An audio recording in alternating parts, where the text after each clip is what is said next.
folks, this is JTML9681. I have another testimony, and this testimony is about what's recently happened, and basically it's when you need to tell someone enough is enough, and they need to learn how to fend for themselves when you do not have anything else to give for them.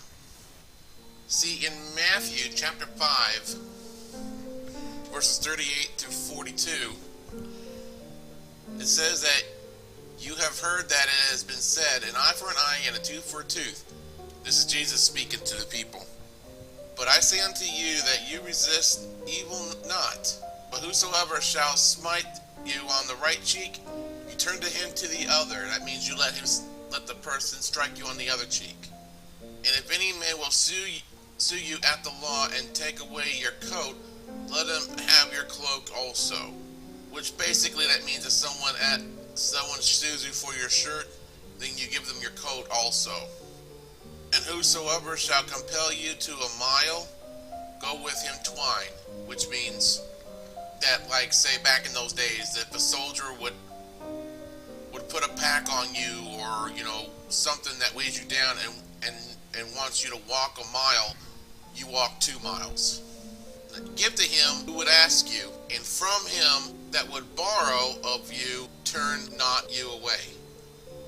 Now, verse 42 is basically saying, give to who it is who asks to borrow from you, and do not turn them away. And that's what's been going on with these two people, and they're supposed to be friends, but here's the thing, that it's difficult to do so when it pretty much makes you a burden because you don't have as much to give as the person would really need or even want. That's where the point where it pretty much got to.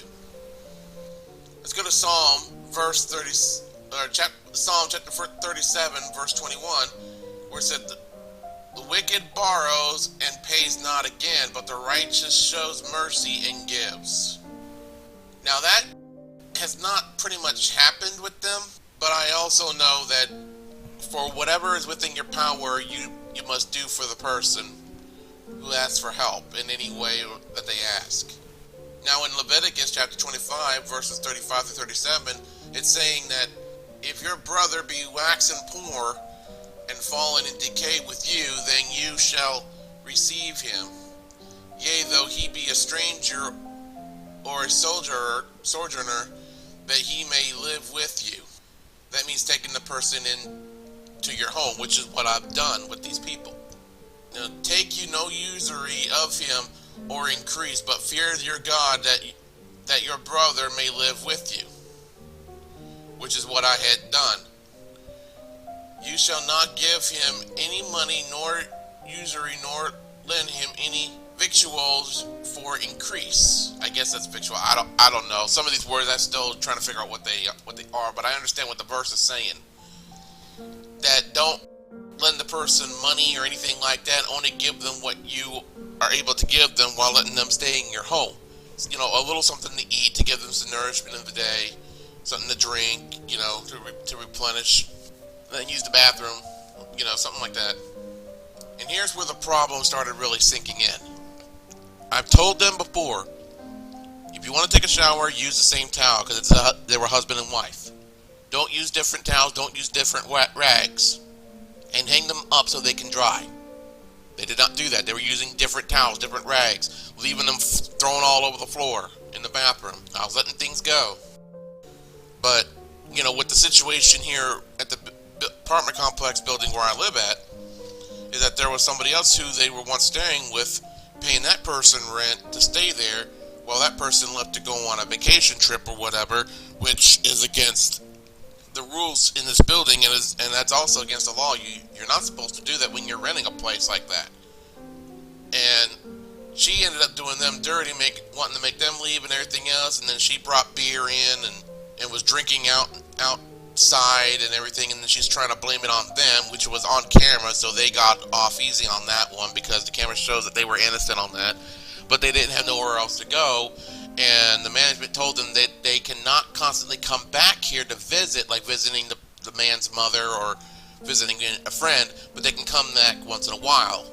Well, I let them stay one night with me, and then sometime later they spent another night, and then later I told them I cannot let you stay any more nights. You're not allowed to stay here overnight because you've done it so many times at the other person's apartment, and now you need to stay away. You need to not do that for a while. Not constantly be coming over here. And I would help you for what I can when you come here. Well, they're constantly coming every single day, wanting this, wanting that, making the excuses of the cops out on the street at night never bother anybody else. Everyone else gets to sleep on the park benches. Everyone else gets to sleep on the sidewalks, but they're constantly being followed, and the police won't do nothing with anyone else but them. Well, that sounds suspicious. I don't know what's going on with that, and that's not my problem. I have actually bent over backwards, giving them more than what I'm able to give, being nice about it, and they wanted to come in to get a few hours sleep early this morning. And I don't know how they got into the building because the inner door was locked. You have to have a certain kind of card in order, like a key card, sort of like a key card to get in the buildings. I don't know how they got in. And it's pretty much come to the point where they had given me some stuff to trying to help them out beforehand, before they started constantly coming over to my apartment. And they want me to print out this picture of Jesus. They want me to do this for them, look this up for them, look that up for them, and do this and do that. And it's like, you know what? I started putting my foot down on things, but I'm still trying to show them love and everything. And I told them, you cannot stay here. And this morning, I wouldn't even let them come in my apartment. I told them that you guys need to figure something out.